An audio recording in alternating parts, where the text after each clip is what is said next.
Fala pessoal, boa noite a todos.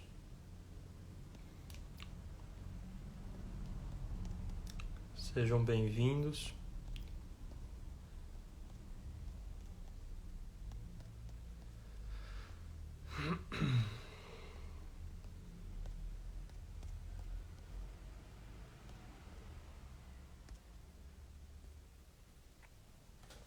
Pessoal, se vocês puderem, compartilhem a live aí, aqui nesse negócio que parece um avião, tá?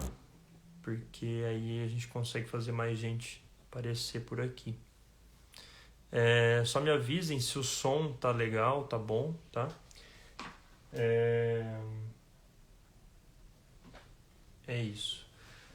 Hoje eu não tive tempo de preparar meu cachimbo, então infelizmente não vamos ter a nossa iguaria hoje aqui com a gente. E hoje vocês estão vendo que eu estou aqui na farmácia, né? Não estou mais em casa.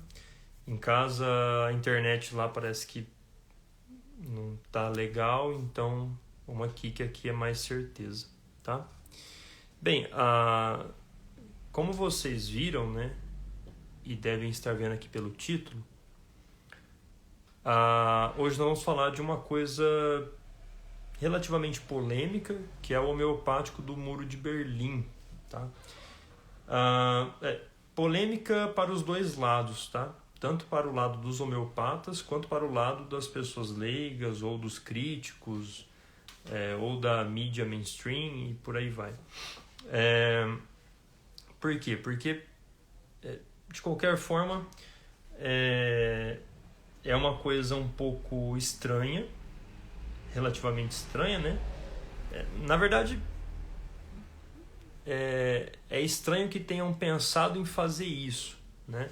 A questão do remédio em si, eu não diria que é estranho, tá?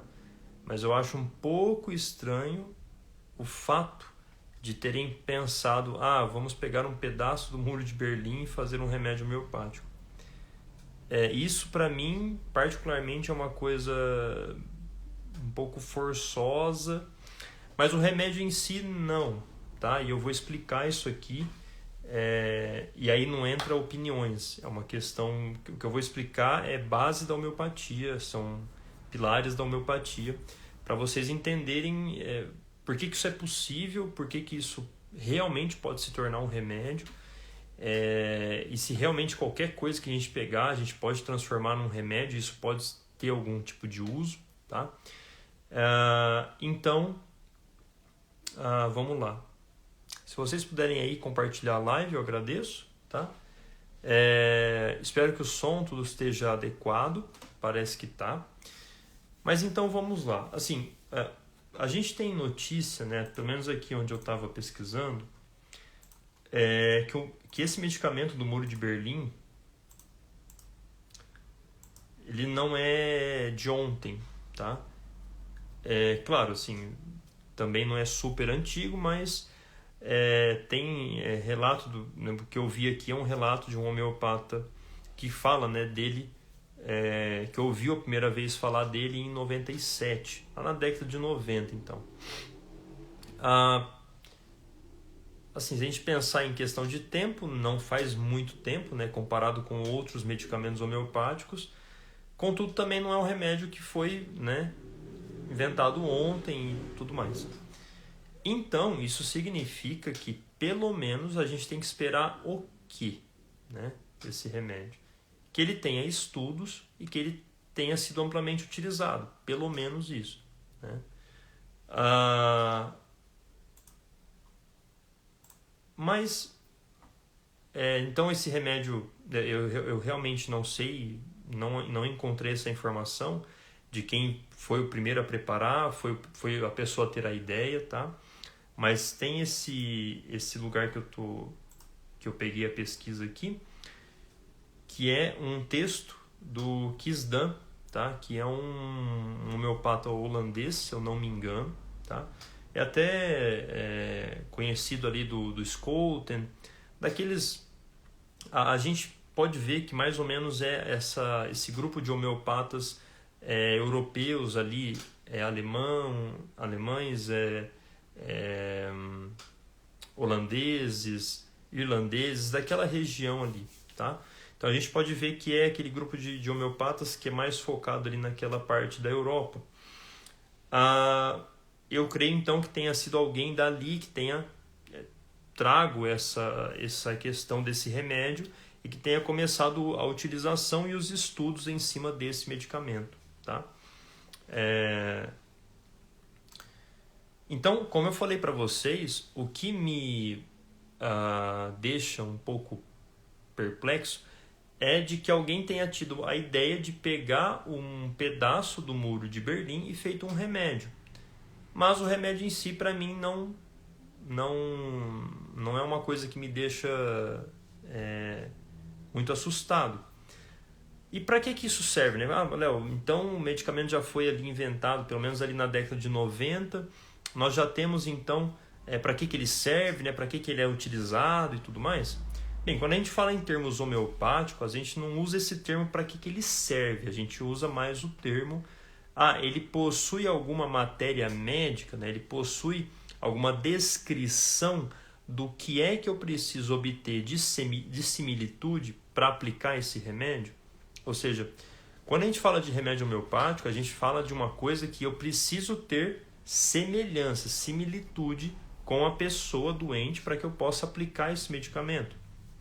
Então a gente não usa os termos, para que serve esse remédio, para que foi feito esse remédio. Isso é na alopatia. Então na homeopatia a gente usa mais essa questão, olha, esse medicamento já é conhecido, né, já tem uma descrição de que tipo de sintomas ele pode provocar, de que tipo de processos patológicos ele pode provocar para que a gente possa aplicá-lo nas pessoas. Nesse caso, pelo que parece, pelo que eu pesquisei também, né, pelo que a gente pode ver, realmente sim, ele tem uma breve matéria médica, tá? Eu até vi em certos lugares falando que ele tem um ar de policresto, tá?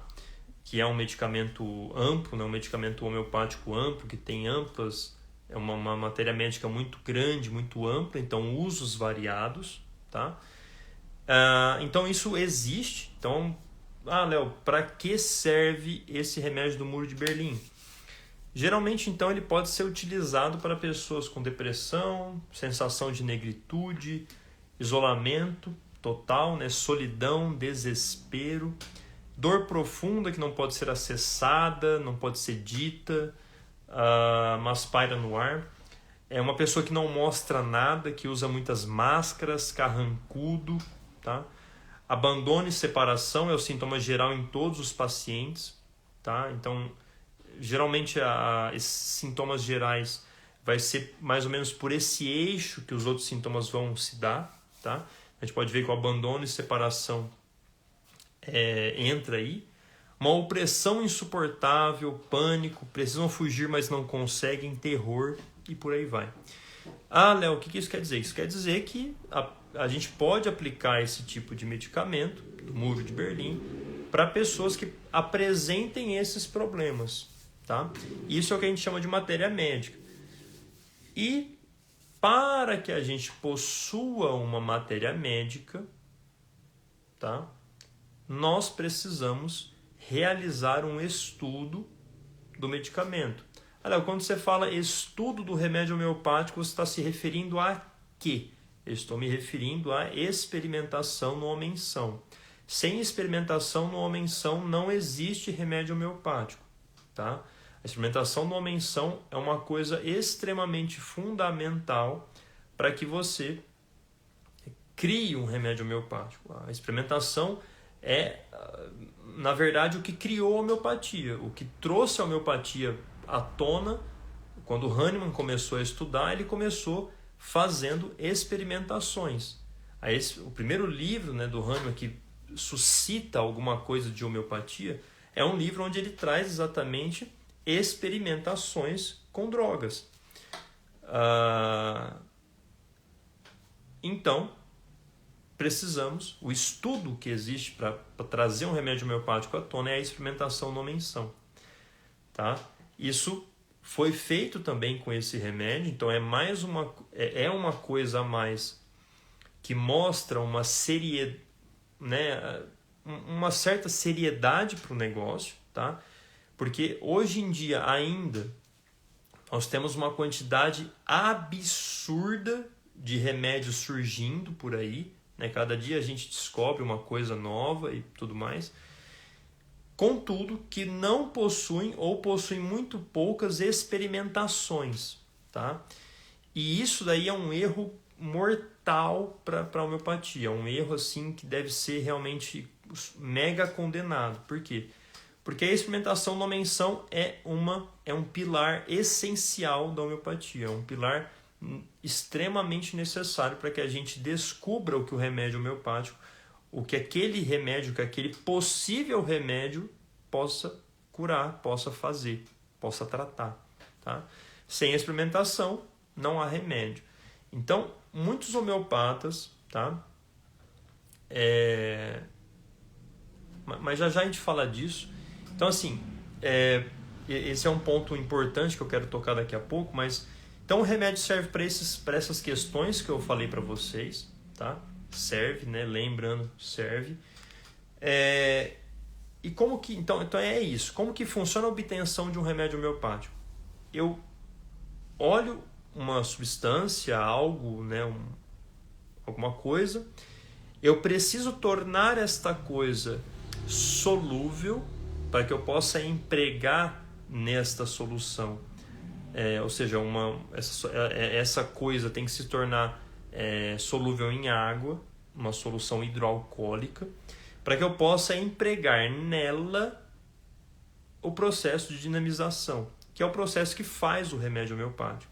Então, o processo de dinamização ele inclui a diluição seriada, né, e a dinamização, e a sucção, ou turbilhonamento, aí difere os métodos, mas o principal, o tradicional, é a sucção. Então, a dinamização é o procedimento que eu consigo transformar uma coisa em remédio homeopático. Ah, Léo, então você quer me dizer que qualquer coisa pode se tornar um remédio homeopático? Não, exatamente. Qualquer coisa pode sofrer a técnica farmacotécnica de um remédio homeopático. Então eu posso pegar esta caneca que eu tenho aqui e eu posso arrancar um pedaço dela aqui e infligir nesta caneca uma farmacotécnica homeopática, ou seja, um procedimento farmacotécnico homeopático. Eu vou diluir, vou fazer um procedimento para tornar uma parte dessa caneca solúvel, vou dinamizar ela e vou obter lá uma substância diluída e succionada e dinamizada. Ponto. Ah, mas isso é um remédio homeopático? Aí é que tá. Eu não sei. Por quê? Porque eu posso, como eu falei, eu posso transformar qualquer coisa, eu posso pegar qualquer coisa e fazê-la sofrer este procedimento. Então eu posso pegar essa chave aqui e fazê-la sofrer esse procedimento.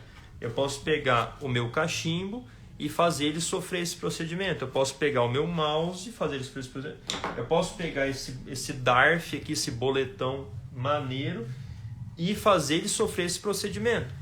Tudo isso vai virar um remédio homeopático? Eu não sei. Por quê? Porque eu preciso, antes de dizer que ele vai ser um remédio homeopático, eu preciso aplicar e fazer os estudos necessários. Quais são esses estudos necessários? A quantidade maior possível no mundo de experimentações no homem são. É assim que a gente descobre a capacidade daquela coisa, daquela substância, em ser ou não ser um remédio homeopático. Tá? É desta forma. Então, basicamente, qualquer coisa realmente tem a possibilidade, tem a potência de se tornar um remédio homeopático, mas não necessariamente vai se tornar. Tá?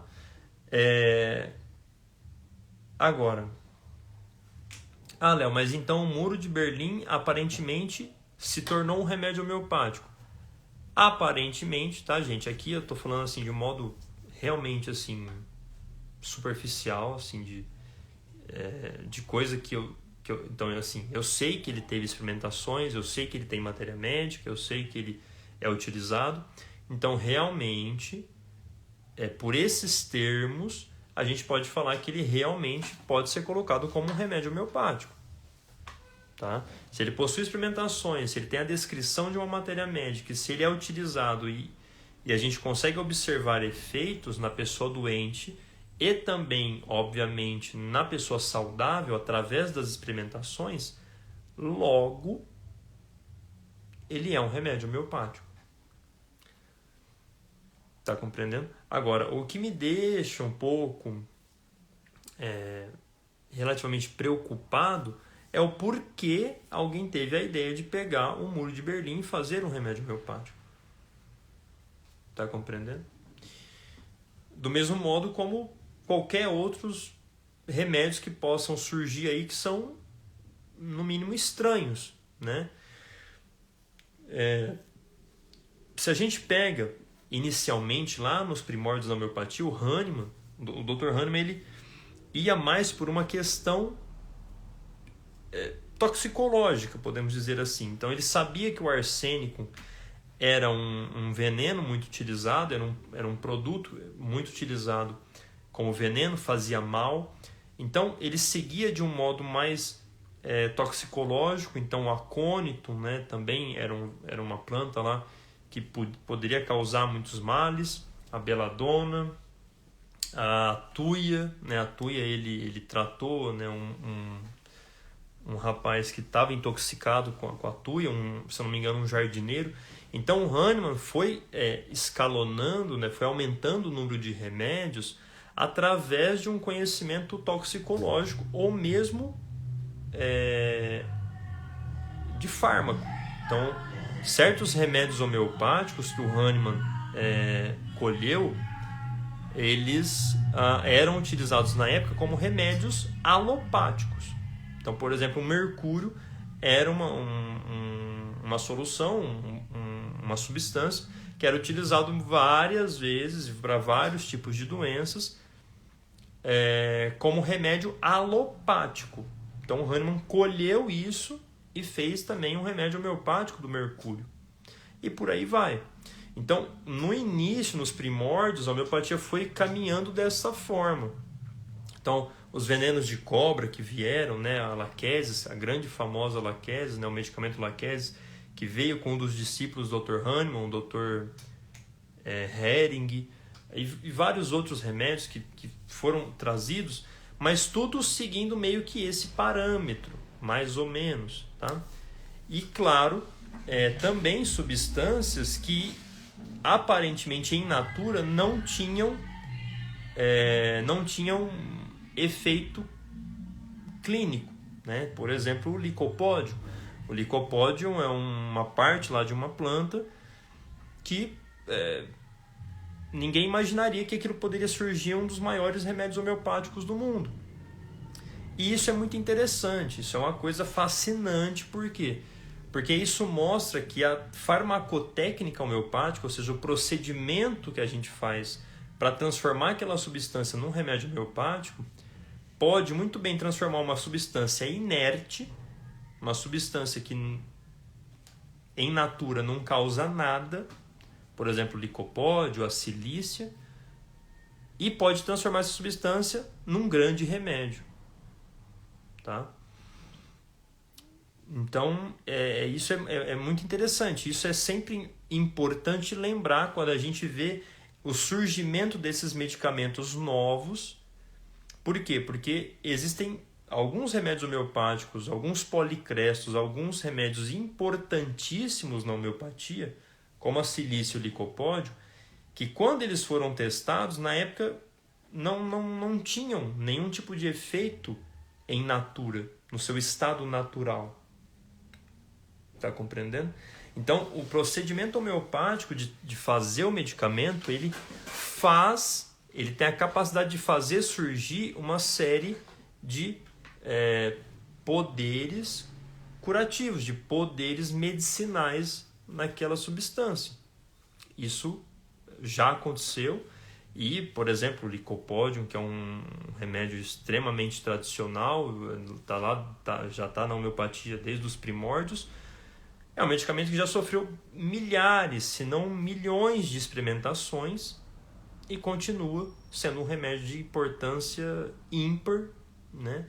E continua dando sempre resultados. Ou seja, não é uma coisa mais ou menos, né? Agora,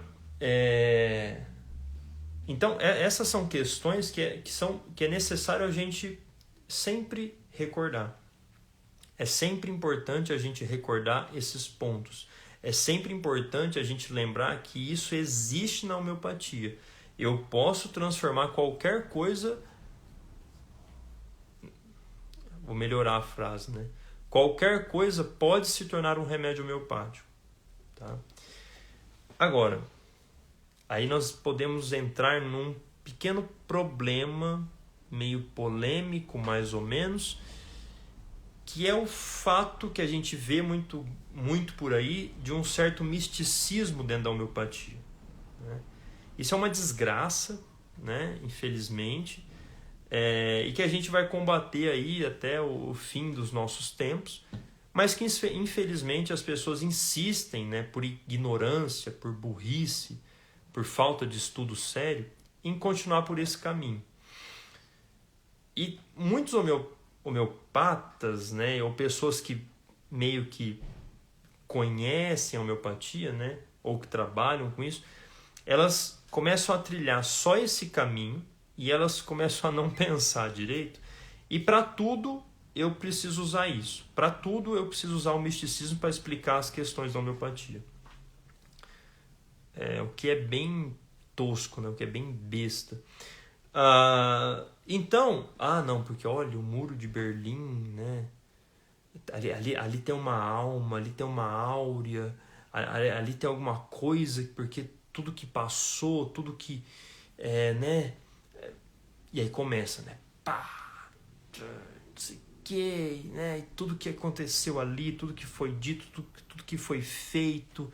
o porquê dele, né? Quando ele caiu, as pessoas que morreram, então aquilo tem uma áurea, tem uma coisa que quando eu ponho no remédio, balanço o remédio, pá, o negócio, pá, né? Coisa. É complicado, né? Por quê? Porque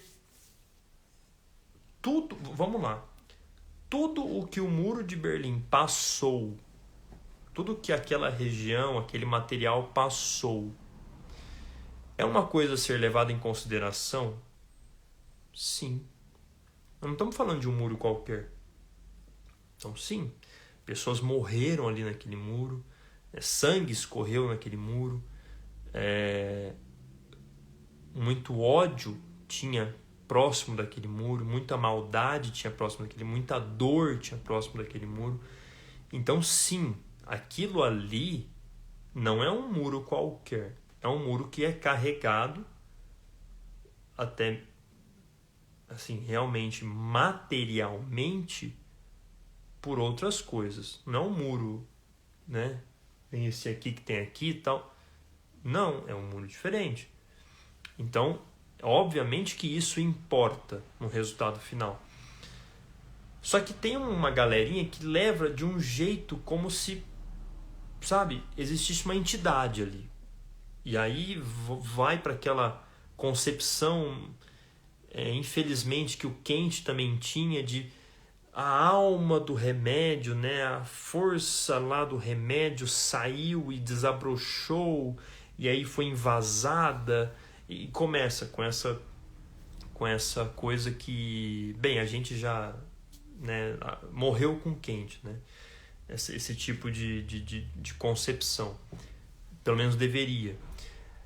Então, essa visão é uma visão que não serve, não cabe, tá? Isso é falta, na verdade, de estudo de metafísica, isso é uma metafísica bugada na cabeça, é falta de entender metafísica. Contudo, a gente tem, então, a explicação material, a explicação realmente lógica para essa questão. Ou seja, o muro ele passou por muitas coisas. Então, materialmente, ele também possui muitas coisas nele. Como eu disse, então, muito bem, ele pode possuir, por exemplo, resquícios de sangue, resquícios de uma série de coisas. Não só porque é o Muro de Berlim, mas é um muro antigo, né? Do mesmo modo, se a gente for pegar para fazer remédios de ruínas, né, de não sei o que lá, ruínas de não, sei lá, do Egito, da Grécia Antiga, podem surgir coisas diferentes. Por quê? Porque materialmente aquilo tem muitas outras coisas além dos constituintes normais. Tá compreendendo? E esse efeito, pois é, então, esse é um ponto, né? A Turana falou, mas dependendo do pedaço pode surgir coisas diferentes. Sim, né? Sim, né? Agora, é claro, né? Não existe o muro inteiro, né? A grande parte dele é inexistente. Então, as partes que sobraram, elas são relativamente, né, próximas, eu acho, tá? Então, assim, geralmente vai ser né? Agora, materialmente, é explicável que existam esses efeitos na experimentação. Por quê? Porque um muro propriamente dito contém, né? Se a gente for parar para pensar nessa forma, né? Um cimento, um muro ali feito de algum material desse tipo, contém calcário, contém argila, componentes químicos, ou seja, a constituição química desse muro para a homeopatia importa e importa muito. Né? Não sei, eu não sei o que há ali na sua totalidade. Então, a parte material desse muro é o que mais importa para a homeopatia. Olha, o que existe ali? O que existe nesse pedaço? O que eu consigo ver? E essas coisas unidas, né? Calcária, argila, outros materiais químicos, essas coisas juntas, unidas, fundidas, quando são dinamizadas, o que poderia acontecer? Não sei. Ou seja, Léo, o que você está querendo dizer? Eu estou querendo dizer que essa parte material do muro, ela influencia. Do mesmo modo que eu tenho os vários compostos homeopáticos que se alteram o tempo todo. Então, por exemplo, cáli fosfórico. Então, é uma parte de potássio e uma parte de fósforos unidos. Cáli muriático, cáli carbônico, cáli e por aí vai. Magnésia fosfórica. Então, ou seja, você tem uma série de homeopáticos que são compostos, né, de outros materiais e que quando a gente faz o remédio deles, eles se fundem, eles estão juntos, eles estão unidos. E isso na experimentação pode surgir várias coisas diferentes da união de um cálice com outra coisa. Ou seja, a parte material do que existe ali importa muito. A gente não sabe o que tem ali nesse pedaço, né, completamente, aquilo junto, o que pode gerar, o que pode formar, o que pode suscitar numa experimentação. Se a gente pegar alguns componentes, então, por exemplo, a calcária do Muro de Berlim, ele é bem conhecido por nós. Então, a gente pega, por exemplo, o grupo dos medicamentos calcários. Se a gente for ver, tem várias coisas que são semelhantes, pelo menos em alguns remédios calcários, com o que está descrito na matéria médica do remédio do Muro de Berlim. Ou seja, por quê? Porque na composição dele tem isso. Então, para a gente falar, olha, é complicado. Então, esses medicamentos que a gente não sabe exatamente a composição dele, material, química, fica difícil. Por quê?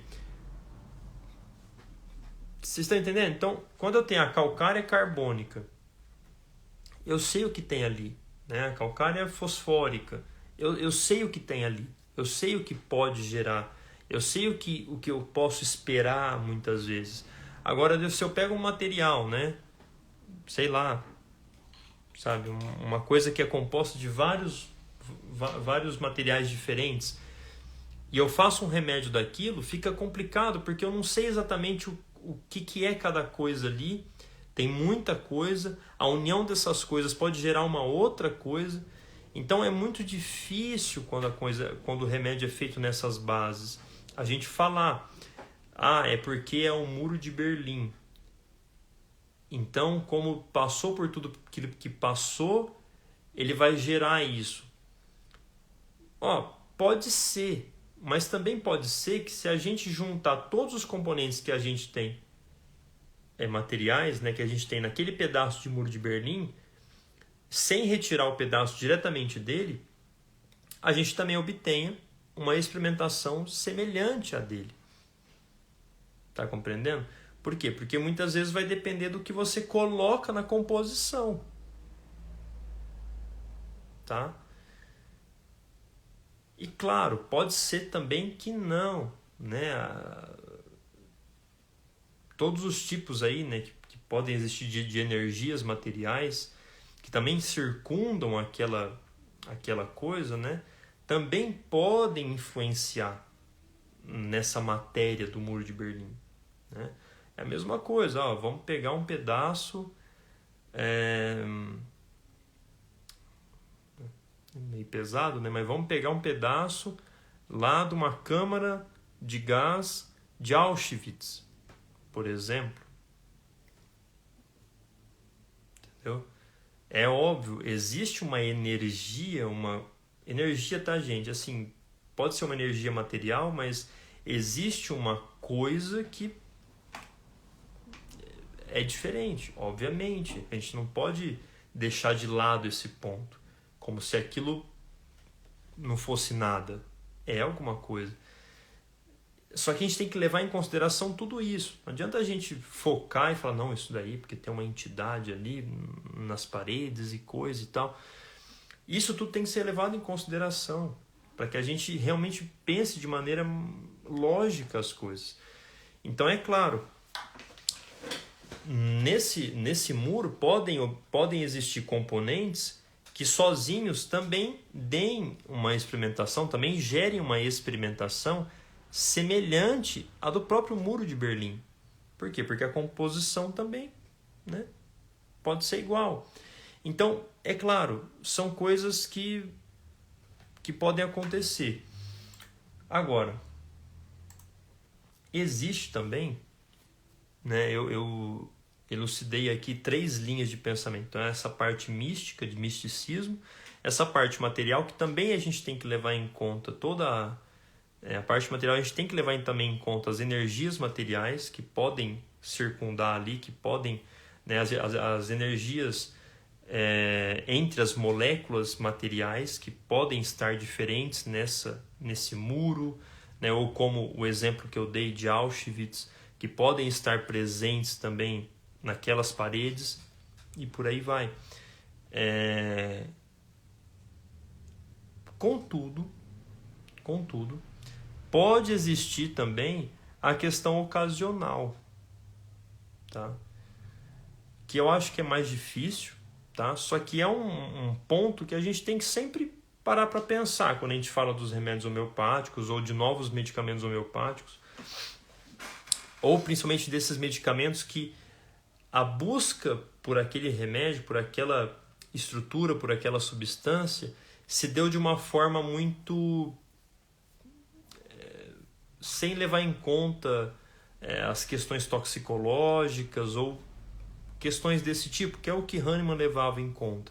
Então, por exemplo, o que veio na cabeça desse homeopata para ele pegar um pedaço do Muro de Berlim e fazer o remédio? Está compreendendo? Então, muitas vezes e isso acontece muito. Então, olha, aquele negócio ali, né? aquela substância, pô, aconteceu isso, aconteceu aquilo, pode ser que tenha aquilo lá, então, poxa, eu vou pegar aquilo ali e fazer um remédio homeopático. Essa é uma concepção um pouco distante da concepção de Hahnemann, um pouco distante do modo como o Hahnemann pensava, do modo como o Hahnemann agia, tá? E parece que é uma concepção um pouco mais próxima de Paracelso, né? De tipo, o que será que aquilo tem de característica para que eu possa utilizar numa coisa que também seja característica? Então é uma concepção um pouco, na minha opinião, um pouco distante da concepção hahnemanniana e um pouco mais próxima da concepção de Paracelso, tá? Então, não sei. Eu realmente não consigo entender por que a gente vai e faz isso. Por que eu vou pegar o Muro de Berlim e fazer o remédio? Contudo, se tornou um remédio, se tem usos, que bom, que bom. Mas, como eu falei, esse ponto ocasional pode acontecer. Pode ser uma coisa que pode aparecer. Léo, como assim ocasional? Eu não sei quantas experimentações foram realizadas. Eu não sei com que experimentadores essas experimentações foram realizadas. Tá? Então, assim, esse número, esse N, ele importa nesse momento. Tá? Por que ele importa? Porque pode acontecer, se for um número muito reduzido, né? O que eu acho que não é realmente, tá? De ser uma coisa meio que, olha, vocês estão experimentando um remédio do Muro de Berlim, né? Então o médico, eu quero experimentar, eu vou lá pegar, peguei aqui, fazer um remédio do Muro de Berlim, vou experimentar um remédio do Muro de Berlim.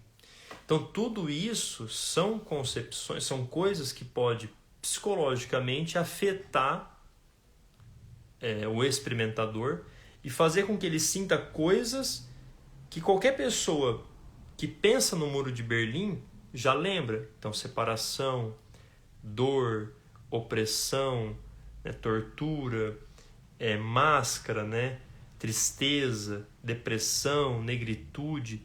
São coisas que a gente já pensa se a gente pensa no Muro de Berlim. São coisas que já vêm no nosso imaginário.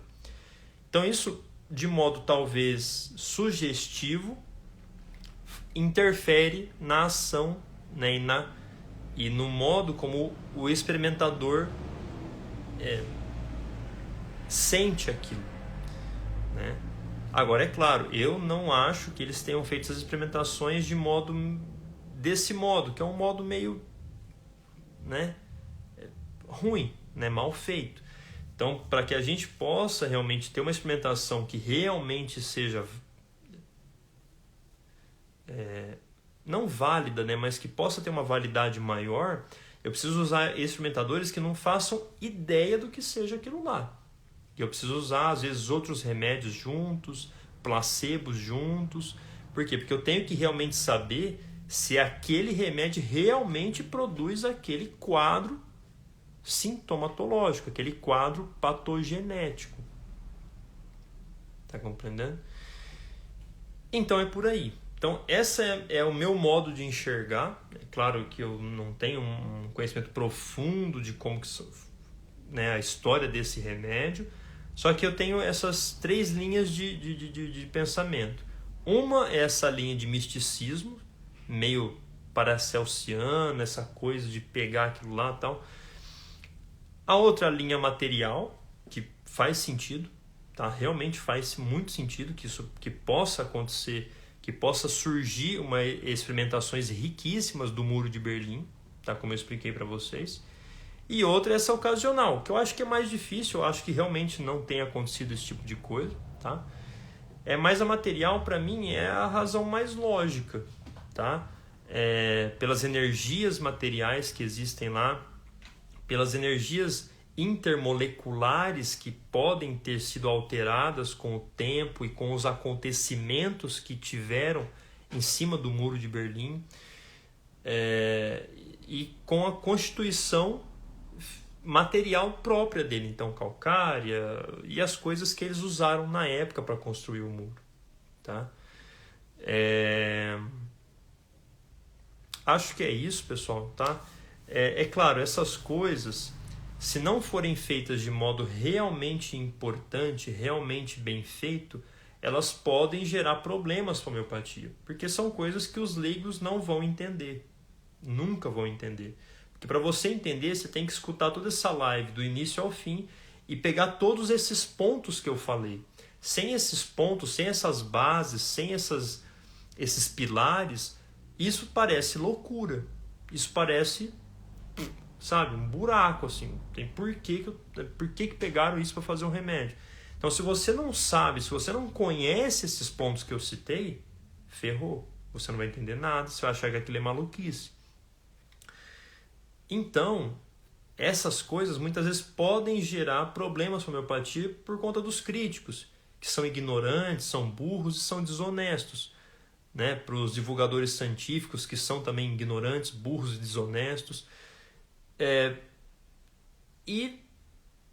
Mas fazer o quê? Assim, o mundo é assim mesmo e bola para frente. Então, pessoal, ficamos por aqui, tá? Vou dar aí 5 minutinhos para quem tiver alguma dúvida, alguma coisa, tá?